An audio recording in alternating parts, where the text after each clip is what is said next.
नमस्ते बच्चों। Chapter number 3 classification of elements and periodicity in properties. इस चैप्टर के अंदर जो ब्रीफ हिस्ट्री है वो आपके सिलेबस से इस साल डिलीट हो चुकी है। जो पीरियोडिक टेबल को डेवलपमेंट के लिए जो कंट्रीब्यूशंस रहे हैं, जैसे डोबेरिनर का ट्रायड है, न्यूलैंड्स लॉ ऑफ ऑक्टेव है, मेंडलीव क्लासिफिकेशन या मेंडलीव की जो पीरियोडिक टेबल है वो, और ये सारी की सारी एटॉमिक मास पर बेस्ड थी। आप लोगों ने लास्ट ईयर भी पढ़ा है। मेंडलीव ने अपनी पीरियोडिक टेबल बनाई थी, उसमें पीरियोडिक लॉ दिया था जो मास पर बेस्ड था। और आप लोगों को ध्यान में भी होगा, properties of elements are periodic function of their atomic mass. लेकिन आज हम जो पढ़ रहे हैं वो मॉडर्न पीरियोडिक टेबल और उससे रिलेटेड कॉन्सेप्ट्स और प्रॉपर्टीज़ जो हैं उनके अंदर किस तरह से पीरियोडिसिटी जनरेट होती है या किस तरह से ट्रेंड ये शो करती है पीरियोडिक टेबल के अंदर, उनके बारे में हम डिटेल स्टडी करेंगे। तो modern periodic law and the present form of the periodic table. ये जो पीरियोडिक टेबल है, मेंडलीव ने एटॉमिक मास टर्म यूज़ की थी, लेकिन जो मॉडर्न पीरियोडिक लॉ है, लास्ट ईयर भी आप लोगों ने पढ़ा हुआ है, properties are periodic function of their atomic number. जो एलिमेंट्स की प्रॉपर्टीज़ हैं वो किस पर डिपेंड करेगी? एटॉमिक नंबर पर, या उनके साथ में जैसे जैसे एटॉमिक नंबर में वेरिएशन आता है तो उनकी प्रॉपर्टीज़ में भी वेरिएशन आता है या एक तरह की पीरियोडिसिटी आती है। सबसे पहले हेनरी मोज़ले ने एक चीज़ ऑब्ज़र्व की थी।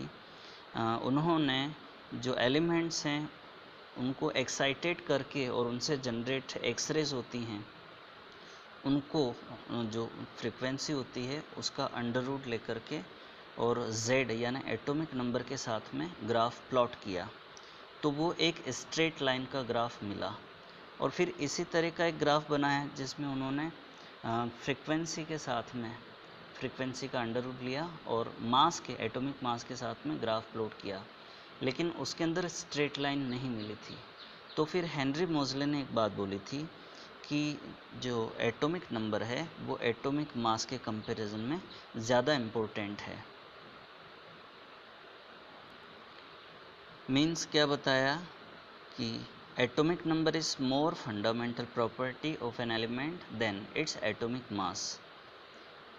Mendeleev's periodic law was therefore accordingly modified. This is known as the modern periodic law and can be stated as the physical and chemical properties of elements are periodic function of their atomic numbers. अब ये ध्यान देना कि इसके अंदर physical property और chemical property दोनों की बात की गई है। फिज़िकल प्रॉपर्टी का तो फिर भी समझ में आता है कि मास इंक्रीज़ होने के साथ में वेरिएशन, जैसे melting point, boiling point, density वगैरह, इनके अंदर वेरिएशन होगा, वो क्यों होता है। लेकिन केमिकल प्रॉपर्टीज़ के लिए जो रेस्पॉन्सिबल है वो एटॉमिक नंबर भी है। इसको यूँ समझें कि एटॉमिक नंबर का डिटर्मिनेशन होता है नंबर ऑफ प्रोटॉन्स जो न्यूक्लियस के अंदर प्रेजेंट हैं उनसे। ऑब्वियसली जितने प्रोटॉन्स होंगे उतने ही इलेक्ट्रॉन्स चारों तरफ चक्कर लगाएंगे और उनका भी अरेंजमेंट होगा। आपको पता है कि first shell, second shell, third shell, fourth shell में किस तरह से नंबर ऑफ इलेक्ट्रॉन्स इंक्रीज़ होते जाते हैं जैसे जैसे एटॉमिक नंबर इंक्रीज़ होता है। अब जितने प्रोटॉन न्यूक्लियस के अंदर हैं उतने ही इलेक्ट्रॉन चक्कर लगा रहे हैं और उनका एक स्पेसिफिक इलेक्ट्रॉनिक कन्फिग्रेशन होगा। इस चीज़ के बारे में आपने पिछले चैप्टर स्ट्रक्चर ऑफ एटम के अंदर पढ़ा हुआ है। जैसे कि एग्जांपल लें, मान लो कि सोडियम है तो एटॉमिक नंबर इसका 11 है और कन्फिग्रेशन 281, या हम यूँ बोल दें कि 1s2, 2s2, 2p6 and 3s1, यानी फर्स्ट शेल के अंदर 2 इलेक्ट्रॉन, सेकंड में 8 इलेक्ट्रॉन और थर्ड के अंदर 1 इलेक्ट्रॉन आया। तो जो वैलेंस शेल है यानी लास्ट वाली शेल है उसका जो 1 इलेक्ट्रॉन है ये उसकी वैलेंसी को डिटरमाइन करेगा। जैसा कि हमको पता है सोडियम की वैलेंसी +1 है। इसी तरह से पोटेशियम को ले लीजिए, एटॉमिक नंबर 19 है तो उसका इलेक्ट्रॉनिक कन्फिग्रेशन 2881, यानी कि आर्गन का जो इलेक्ट्रॉनिक कन्फिग्रेशन है उसके बाद में 4s1 उसका कन्फिग्रेशन होगा। तो जो वैलेंस शेल में 1 इलेक्ट्रॉन है वो इसकी वैलेंसी को डिटरमाइन करता है। तो जो केमिकल प्रॉपर्टीज़ हैं वो वैलेंसी पर ही डिपेंड करती हैं। दूसरी तरफ आप देखिए, जैसे मैग्नीशियम है, एटॉमिक नंबर 12 है, कॉन्फ़िगरेशन 282 है। 2 इलेक्ट्रॉन्स रिमूव करेगा तो नोबेल गैस का इलेक्ट्रॉनिक कॉन्फ़िगरेशन मिलेगा मैग्नीशियम को, इसीलिए Mg2+ आयन बनाता है। या हम बोल दें कि calcium atomic number 20, configuration 2882, valence electrons 2 हैं। After removing 2 electrons, calcium will acquire +2 charge and it will determine its valency. तो हमको एक चीज़ ऑब्ज़र्व करने में आ रही है कि सोडियम और पोटेशियम इनकी वैलेंसी सेम है और इनकी जो केमिकल प्रॉपर्टीज़ हैं वो भी सेम है, और इसका डिटर्मिनेशन एटॉमिक नंबर से हो रहा है। बिल्कुल ऐसा ही मैग्नीशियम और कैल्शियम वाले केस में भी है। तो अगर हम सारे एलिमेंट्स के लिए इस चीज़ को देखें तो एटॉमिक नंबर पर केमिकल प्रॉपर्टीज़ डिपेंड करती हैं। तो जो प्रॉपर्टीज़ के अंदर ख़ास तौर से जैसे केमिकल प्रॉपर्टीज़ हैं उनके अंदर जो वेरिएशन हो रहा है वो एटॉमिक नंबर पर बेस्ड होंगी।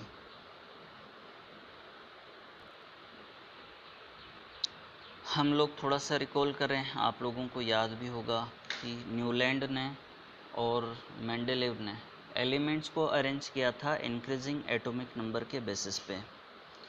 तो अब यहाँ पर जो ये लॉन्ग फॉर्म पीरियोडिक टेबल है, मॉडर्न पीरियोडिक टेबल को लॉन्ग फॉर्म पीरियोडिक टेबल भी बोला जाता है। इसके अंदर भी एलिमेंट्स को अरेंज किया गया है लेकिन इंक्रीजिंग एटॉमिक नंबर के बेसिस पे। और सबसे ख़ास बात, एटॉमिक नंबर इंक्रीज होने के साथ साथ में इलेक्ट्रॉनिक कॉन्फ़िगरेशन के अंदर भी सिस्टमेटिकली चेंज आता है या वेरिएशन आता है, तो उसी बेसिस पर इसके अंदर एलिमेंट्स को अरेंज किया है। अच्छा, जिस तरह से मेंडेलेव की पीरियोडिक टेबल के अंदर पीरियड्स एंड ग्रुप्स थे, ऐसे कैसे मॉडर्न पीरियोडिक टेबल या लॉन्ग फॉर्म पीरियोडिक टेबल के अंदर भी हैं।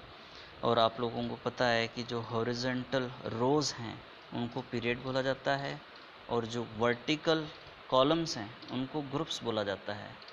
मॉडर्न पीरियोडिक टेबल के अंदर 7 पीरियड्स हैं और 18 ग्रुप्स हैं। यह आप लोगों को स्क्रीन के ऊपर मॉडर्न पीरियोडिक टेबल दिखाई दे रही है। आप इसके अंदर देखिए, टोटल जो ग्रुप्स हैं वो 18 हैं और जो पीरियड्स हैं वो 7 हैं। पहले आप नंबर ऑफ़ पीरियड्स देखिए, ये 1 2 3 4 5 6 एंड 7, ठीक है। और उसके बाद में आप लोग देखिए ग्रुप्स, ये 1 2 3 4 से लेकर के और 18 तक के पीरियड्स आपके सामने दिखाई दे रहे हैं। अब ये जो मॉडर्न पीरियोडिक टेबल है, इसमें जो शुरू के 2 ग्रुप्स हैं, इनके एलिमेंट्स में जो कॉन्फ़िगरेशन है वो एस वाला है, या आप यूँ कह दीजिए कि एस के अंदर एस सबशेल के अंदर इलेक्ट्रॉन्स एंटर हुए हैं। जबकि 3 से लेकर के 12 तक में आप देखेंगे तो डी के अंदर इलेक्ट्रॉन्स एंटर हुए हैं। फिर 13 से लेकर के 18 तक में आप देखेंगे तो उनमें पी के अंदर इलेक्ट्रॉन्स एंटर हुए हैं। लेकिन एफ वाले जो एलिमेंट्स हैं जिनमें इलेक्ट्रॉन एफ सबशेल के अंदर एंटर होते हैं, वो इस पीरियोडिक टेबल के अंदर इंक्लूडेड नहीं हैं, बल्कि उनको बाहर नीचे की तरफ अलग से रखा गया है।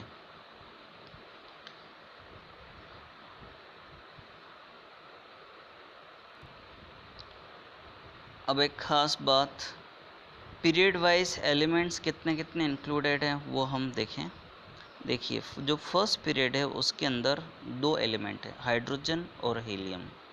उसके बाद में जैसे जैसे हम आगे की तरफ बढ़ते जाएंगे तो period number 2 3 4 5 and so on, उसमें 8 8 18 18 एंड 32 एलिमेंट्स हैं, और उससे भी ज़्यादा एलिमेंट्स इंक्लूड हो सकते हैं।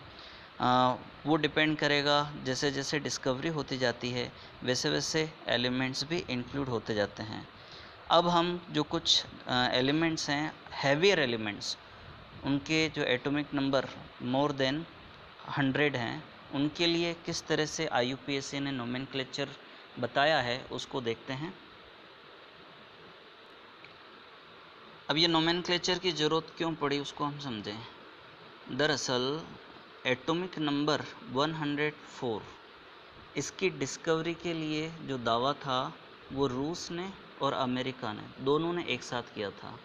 दोनों अपना अपना अधिकार जता रहे थे कि जो एटॉमिक नंबर 104 है वो हमने डिस्कवर कर लिया है वो एलिमेंट को। अब रशिया वालों ने तो उसका नाम रखा कुर्चाटोवियम, जबकि अमेरिका वालों ने उसका नाम रखा रदरफोर्डियम। जैसा कि आपको यहाँ पे दिख रहा है ये एलिमेंट नंबर जो 104 है, तो जो अमेरिकन्स थे उन्होंने इसको रदरफोर्डियम नाम दिया, जबकि रशिया ने कुर्चाटोवियम। तो उस टाइम पे इस झगड़े को सॉल्व करने के लिए IUPAC ने रिकमेंडेशन दी कि अभी जब तक कोई सॉलिड डिसीजन नहीं आता तब तक इनका नाम IUPAC के बेसिस पर रखा जाएगा। तो पहले ये जो डिजिट्स हैं इनके लिए क्या नाम रखे गए हैं ये देखिए। 0 के लिए नील, 1 के लिए अन, 2 के लिए बाई, 3 के लिए ट्राई, 4 के लिए क्वाड, 5 के लिए पेंट, 6 के लिए हैक्स, 7 के लिए सेप्ट, 8 के लिए ऑक्ट, 9 के लिए इन। और इनके जो एब्रीविएशन है या शॉर्ट सिंबल्स हैं वो respectively N, U, B, T, Q, P, H, S, O और E रखे गए हैं। तो IUPAC ने ये कहा कि जो एटॉमिक नंबर 100 से लेकर के आगे वाले एलिमेंट्स हैं उनका नाम इस तरह से होगा कि उनके एटॉमिक नंबर, जैसे आप 101 को लीजिए तो उसके अंदर 3 डिजिट्स हैं 101, तो उनके लिए जो एब्रीविएशंस या नेम हैं पहले आप उनको एज इट इज़ लिखिए। 101 के लिए हम अन, नील, अन और फिर उसके बाद उसका सफिक्स लगा दीजिए ईयम, तो उसका नाम हो जाएगा अन नील अनइयम या अन नील अन्नियम। और उसका सिंबल क्या हो जाएगा UNU, यानी 101 का जो एब्रीविएशन है वही उसका सिंबल हो जाएगा। इसी तरह से अगर 102 नाम IUPAC के लिए होगा तो क्या होगा 102 यानी अन नील बाइयम, तो उसका सिंबल क्या हो जाएगा UNB। इसी तरह से 103 के लिए अन नील ट्राइयम या हम सिंबल बता दें उसका UNT। अब ये जो टेबल दिख रही है आप लोगों को उसके अंदर एटॉमिक नंबर के साथ उनके नाम भी दिए हुए, जैसे 101 अनिल अन्नियम, 102 के लिए अनिल बाइयम एंड सो ऑन, और उनके सिंबल्स भी हैं। और IUPAC ऑफिशियल नेम जो बाद में डिक्लेयर हुए वो भी इस टेबल के अंदर हैं।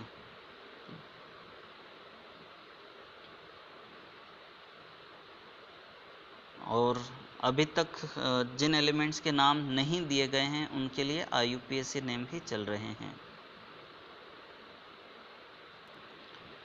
अब इन एलिमेंट्स के जो सिंबल हैं यूज़ किए जा रहे हैं वो इस तरह से हैं, जैसे मेंडेलिवियम के लिए MD है, नोबेलियम के लिए NO है, लॉरेंशियम के लिए LR, रदरफोर्डियम के लिए RF। इस तरह से आगे के एलिमेंट्स के लिए भी सिंबल्स दिए हुए हैं। आज के लिए हम इतना ही रहने देते हैं। आप लोग इनके नोट्स बनाइएगा और मुझे सेंड कीजिएगा, और अपनी क्वेरीज़ भी आप नोट कर लीजिएगा। जब कभी हम डाउट क्लास लेंगे गूगल मीट के थ्रू, उसमें आप अपनी क्वेरीज़ भी पूछ सकते हैं। Thank you very much.